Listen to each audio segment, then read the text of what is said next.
8 hours and 23 minutes is how long scientists say it could take for an 80-foot wall of water to race from the Canary Islands to New York's doorstep if the unthinkable happens at La Palma.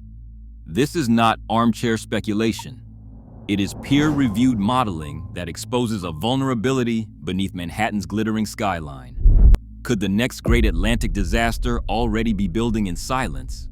The clues begin decades ago with a crack no one thought could threaten a continent. In 1949, the Cumbre Vieja volcano on La Palma erupted, carving a deep fissure along its western flank. Over several weeks, geologists recorded the land slipping sideways, nearly 2 meters of offset along the ridge. At the time, the fracture seemed like a local curiosity, a scar left by volcanic fury. But decades of study revealed something more troubling. The entire western slope now rested on a weakened layer, poised above the Atlantic. Scientists began to wonder what might happen if that massive block of Earth ever broke away all at once. The fear of landslides triggering giant waves is not just theoretical. In 1958, a remote Alaskan bay became the site of the tallest tsunami ever recorded.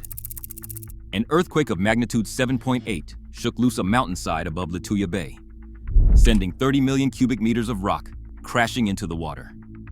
The impact hurled a wall of water 1,720 feet up the opposite shore, taller than any skyscraper in New York. 5 people died, boats were tossed like toys, and the landscape was permanently reshaped. While Lituya Bay was a narrow fjord and the wave's energy faded quickly, the event proved that landslides could unleash forces far beyond ordinary tsunamis. These two episodes, La Palma's shifting flank and Lituya Bay's towering wave, fuel modern concern. They show that under the right conditions, a collapsing volcano or a falling mountain can trigger waves of unimaginable scale. The question is not whether such forces exist, but how they might behave when unleashed across an entire ocean. When a massive chunk of volcanic rock slides into the ocean, the process unfolds in seconds, and it sends consequences racing across an entire ocean. The sheer volume of debris, potentially hundreds of billions of tons, acts like a giant paddle, shoving water aside and raising a dome hundreds of meters high near the source.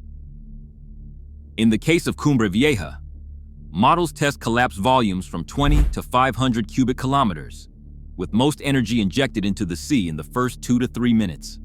The initial wave is not a single crest, but a train of long, low-frequency pulses, each stretching for miles. As these waves leave the Canary Islands, they radiate outward, losing height steadily, roughly in proportion to distance. In deep Atlantic waters, the leading edge races at speeds close to 500 miles per hour, covering the 4,000 kilometers to North America in about 7 hours. But the ocean is not a flat plain.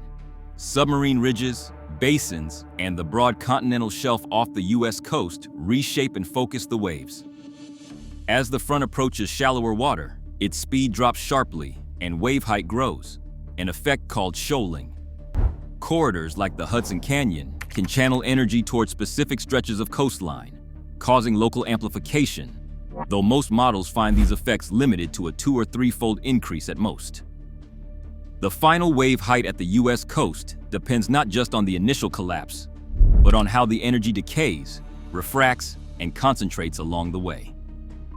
For New York, the best estimates show an arrival window between 7 and 9 hours after the event, with wave heights determined by a complex balance of source volume, slide speed, and the ocean's hidden topography.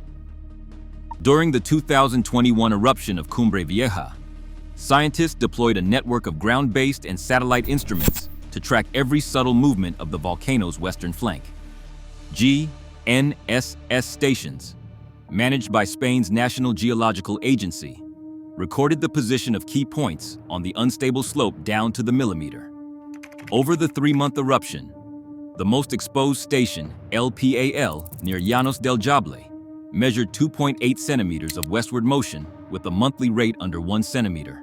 INSAR, using radar images from orbit, confirmed these small shifts. The data showed no sign of runaway sliding, no sudden acceleration beyond the slow creep seen in previous years. Most of the deformation was linked to the volcano inflating as magma pressed upward, not to the flank breaking away. This pattern held across the network. Even during the eruption's most active phase, when lava poured from new vents and minor cone collapses reshaped the summit, the broader western block remained stable. The maximum horizontal slip, measured across all monitoring stations, stayed below 5 centimeters. These readings fell well short of thresholds that would suggest imminent collapse, which experts set at rates of tens of centimeters or more per month. NOAA's hazard analysts reviewed these figures and maintained their official stance: no current tsunami threat to the United States. While the Atlantic lacks the dense tsunami detection arrays found in the Pacific, the existing monitoring systems, satellite radar, ground GPS, and seismic networks provide a clear baseline. As of the end of 2021, the empirical evidence pointed to a volcano that, while restless, was not poised for catastrophic failure. This measured reality stands in contrast to the dramatic scenarios presented by some computer models, grounding the debate in what the instruments actually recorded. Dr. Stephen Ward, a geophysicist at UC Santa Cruz, put forward a theory that shook the scientific community. In 2001, he described the entire western flank of Cumbre Vieja collapsing in one swift movement, sending a wall of water across the Atlantic. Ward's models predict waves up to 80 or even 100 feet high, striking the U.S. East Coast, including New York. He wrote that a collapse is feasible and could generate a tsunami that would attenuate to waves of 10 meters at the coast of a densely populated region of Spain and Portugal, and to waves of 25 meters along the North American seaboard. The numbers are stark, the physics simple. A massive, rapid landslide would trigger a giant wave, its energy barely diminished by the time it reaches distant shores.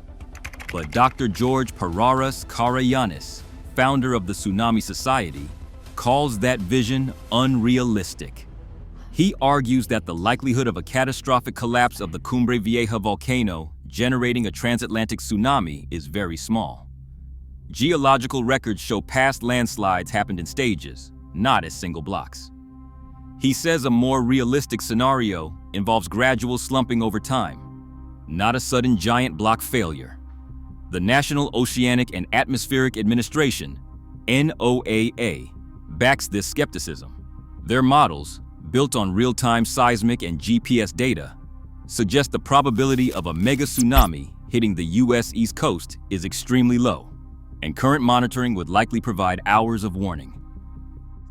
Seawater surging over the coastline would find ready pathways into the heart of New York's infrastructure. Subway tunnels, many with entrances and ventilation shafts at or just above sea level, would act as conduits for floodwaters, allowing floodwaters to pour into the system within minutes. The South Ferry and Battery Park portals, barely 1 meter above the harbor, are especially exposed. Pumps designed for routine rainfall or even hurricane surges would be overwhelmed by the velocity and volume of a tsunami, leading to rapid inundation of tracks and platforms.